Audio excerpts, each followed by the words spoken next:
Hello guys, welcome to day 7 here on the advent of cyber on TryHackMe, and today is AWS log analysis titled "Oh no, I'm speaking in Cloudtrail." Now basically the story here is, as SOCMAS approached, so did the need to provide those without with something to read. Careful wares tried, they made it their mission. A gift for all wares is SOCMAS tradition. Now, although they had some, they still needed more. To pick up some books, they would head to the store. The town's favorite books would no doubt make them jolly. They ticked off the list as they filled up the trolley. Now, with the last book ticked off, the shopping was done. When asked for their card, the ware handed them one. "I'm sorry," he said as the shop clerk reclined. "I can't sell you these books as your card has declined." The ware put them back as they walked in confusion. How could this be? An attack? An intrusion? And when they logged on, the ware got a scare to find the donations, they just weren't there. Okay, now the summary here is that as they prepare for SOCMAS, they had some contribution to a specific account, and when they went to buy these books that they want to hopefully distribute to people who don't have, they figured that the card can't pay those money. Maybe someone has had access to the account. Was it an attack? Was it an intrusion? So basically AWS is a cloud environment where it's an infrastructure run in the cloud, so they chose AWS as their cloud service provider for the careful wares. Instead of their workloads running on physical machines on premises, they run on virtualized instances in the cloud. Now these instances are in AWS called EC2 instances, which is like the Amazon Elastic Compute Cloud. Now I'm not going to bore anyone reading all this, but the important thing we need to know is something called Cloudwatch. Okay, now it's more like a monitoring and observability platform that gives us greater insight into our AWS, where we have something like log events. A log event is a single log entry recording an application event. This will be timestamped and packaged with log messages and metadata. Log streams are a collection of log events from a single source. And log groups are a collection of log streams. Log streams are collected into a log group when logically it makes sense. For example, if the same service is running across multiple hosts. Okay, now Cloudtrail. Now Cloudwatch can track infrastructure and application performance, but what if you want to monitor actions in the AWS environment? This will be tracked using another service called AWS Cloudtrail. Actions can be those taken by a user, a role granted to the user giving them certain permissions, or an AWS service, and are recorded as event in AWS Cloudtrail. Now this is what we'll be using, to track down the events that went on, to find out what happened to the donations they had.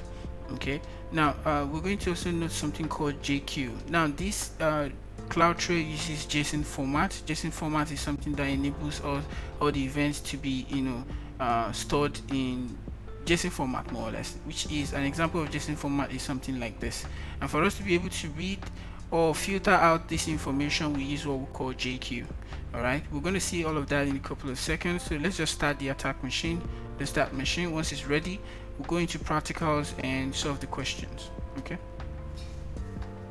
alright, our machine is ready, so I'm going to view in full screen. So I'll work with a bigger view here, and I'll just come over here to exit this split view on this side.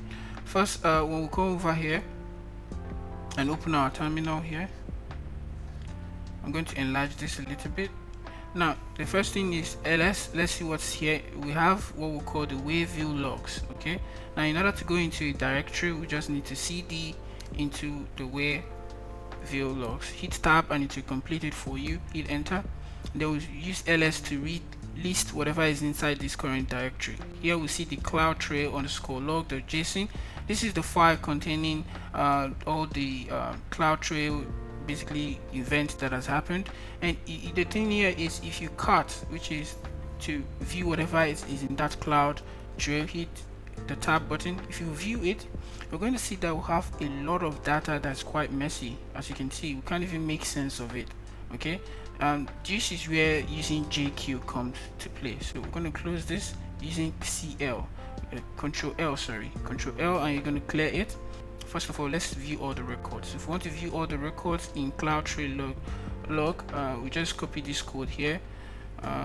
You can paste it directly if I don't know for some reason, so I'm going to paste here first in the clipboard and then Ctrl+Shift+V, and we'll paste that same code here. Hit enter. As you can see, we have a lot of data here, right? But we want to filter this data for the important things we need. We have cyber suit, authentication method. Now let's filter it by a specific keywords or methods that we need. We filter it by the event time. These are the certain things we need for our investigation. So we copy this code right here. I'm going to explain it further, but let me come over here and paste that code here. Ctrl+V and Ctrl+L to clear the terminal. Ctrl+Shift+V to paste that code. Okay. Now, basically, we want to filter this by the event source, which is the S3 Amazon AWS.com. This is where our source is coming from. We also want to filter it by the bucket name, which is the Whereview KF4 Wares.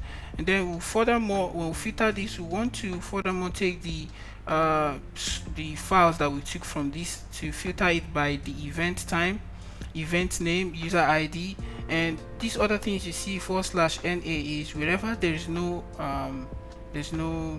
data, we can just replace it with NA. And we're all taking this from the Cloudtrail_log.json file. So we hit enter, and as you can see, it filtered it for us, and we can see over here glitch, Whereview, Kelvin, IP address. This is making sense now, right? Now, but how about we've put this in a table format so it will look more nice. In order to put that in a table format, we add an additional code called @tsv.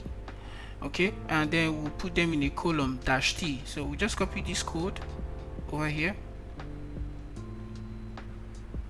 Ctrl+L, Ctrl+Shift+V, all right, and then we hit enter. Oh, I'm sorry, that's the same code. I have to paste this code right here. Ctrl+V. I have to paste it in the clipboard first, otherwise it won't work. Ctrl+L to clear, Ctrl+Shift+V to paste the new code. This is the new code having @tsv, all right, and then we'll pipe it by putting it in a column -t. Hit enter. Okay, so now we see our results having it in event time, event name, username, and so on. So we can see this username glitch, all right, and he has been performing some event. The event name is to list object. He lists object, list object. Over here he put an object. This is a change, something happened here. All right, now that brings us to the first question. Actually, the first question here says what is the other activity made by the user glitch aside from the list object action? So over here we can see list object. He made another event or another activity called put object. So I'm just going to copy this and I'm going to paste it here. If we hit enter, we got that correct. No, so we want to see how come, who is this glitch? All right, so who is this glitch, and we want to know what this glitch, other things that this glitch has been doing. So we can filter by this username folder. In order to do that, let's copy this line of code here where we have the username equals to glitch. All right, let's copy that code here and let's clear this clipboard, and let me paste this code here. Ctrl+V, and I'll paste that line of code right there. Okay, hit enter. Okay, so we can see the event source was coming from s3.amazon.aws.com. That's where he used the put object, but at the same time he now performed something else. He did a sign in where we performed a console login, right, by glitch. All right, so this will help us to answer the next couple of questions that we have here, which is let's see here, what is the source IP related to the S3 bucket activities of the user glitch? The source IP is what we see here, which is 53.94, this popular one that we've been seeing here since. So I'll just copy that. All right, so this is the source IP related to it, and we just hit enter. Now, based on the event source field, what AWS service generated the console login event? So the AWS service, which you see we've filtered already by event source, is the console login here for the event name. the AWS service is signin.amazonaws.com. So we just copy that. Alright, we paste that in here and hit submit. Okay, now when did the anomalous user trigger the console login event? When? So this login event was done by this time here. So we can just copy this in here, copy, and we can paste that in here and submit. Okay, now going forward, we will now want to see what other users use that same IP address, because we're now suspecting Maxkidi, right? Did he lie to us? Okay, so in order to do this, we need to check and filter by that source IP address using this code. So we'll copy this code here, come over here and paste here. Alright, then clear here, and then Ctrl+Shift+V, and then let's run that. And as you can see, now we have this IP address, but at first, who was the first person who started using this IP address? Let me slow this down first. Sorry.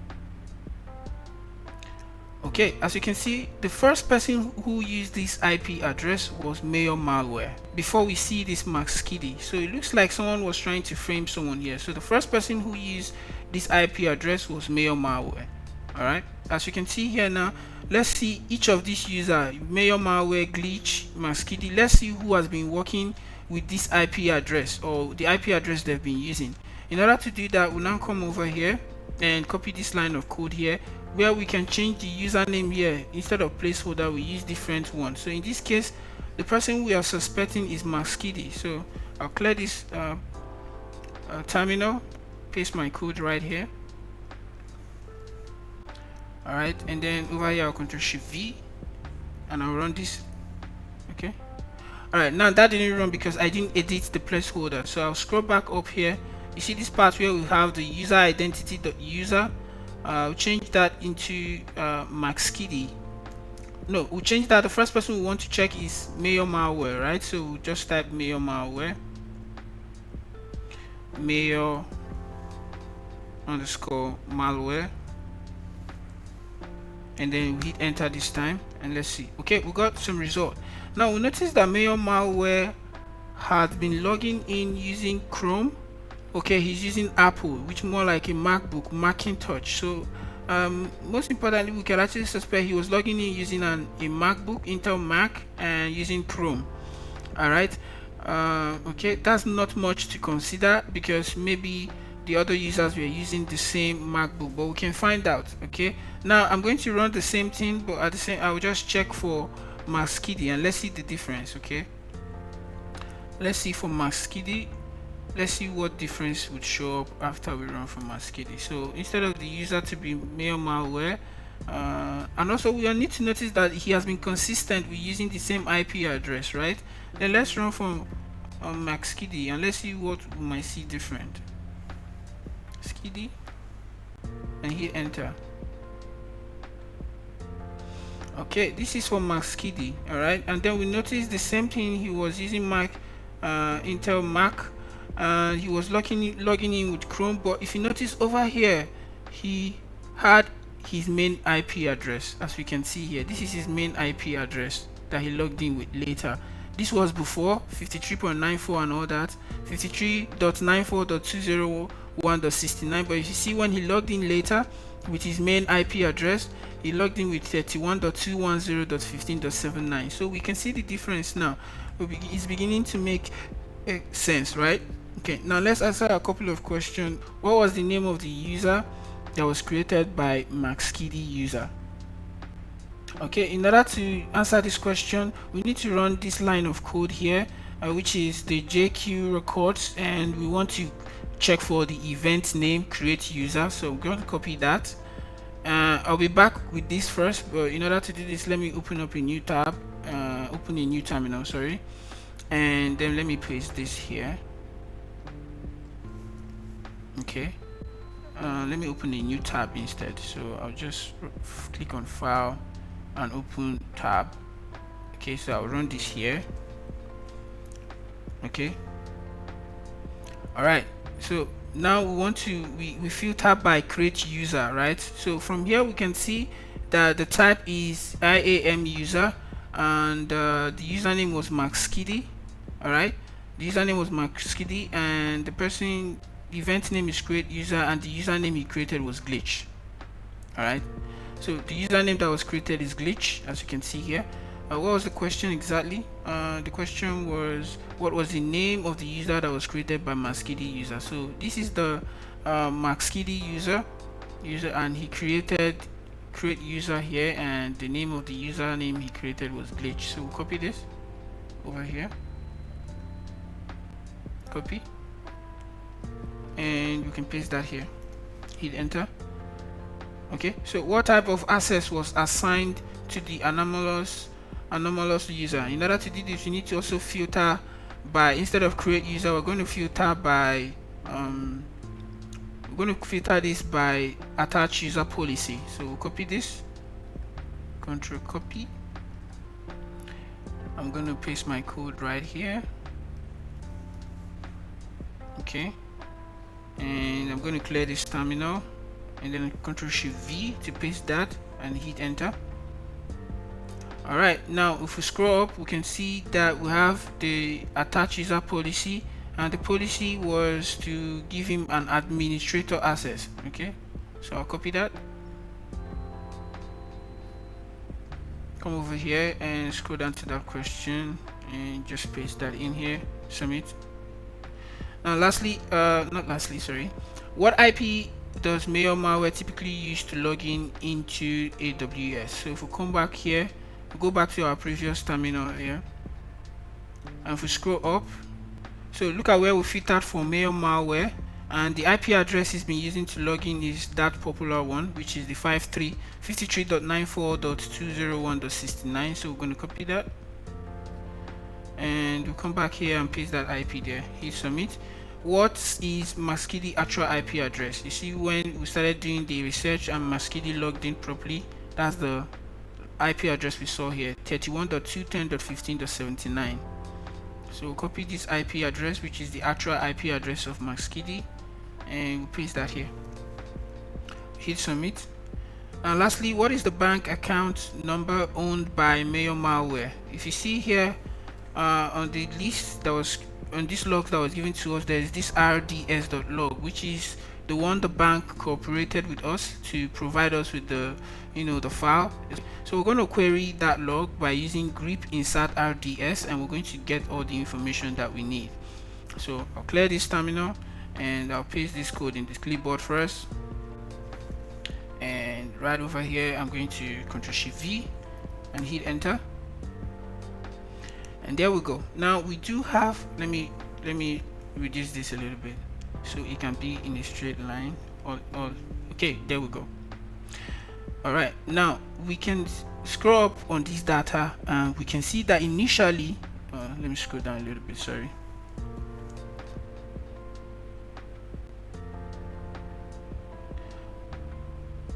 Okay, we can see that initially the money was going into this account number with the name Care for Wares Fund. But if we scroll down, we can notice that something happened, and all of a sudden it was going to malware, and this was the account number has changed. Okay, so something changed here. So this is where we copy. This is what we need, the bank account. Let me see here, copy this. This is the bank account that was changed. I'm going to add 4 to it once I paste it. That's the answer to the last question over here. What is the bank account owned by malware? I'm posting that, put 4 and hit submit. Yes, that's the end of the room for today. Want to learn more about log analysis and how to interpret logs from different sources? Check out the log universe room here. We'll complete this. All right, another apologies guys, I didn't really go deep into explaining or running through the room. It might have taken me longer, but thank you guys for studying with me. Thank you guys for learning with me guys. I'll see you guys for another video for day 8, and do have a lovely day today. Ciao.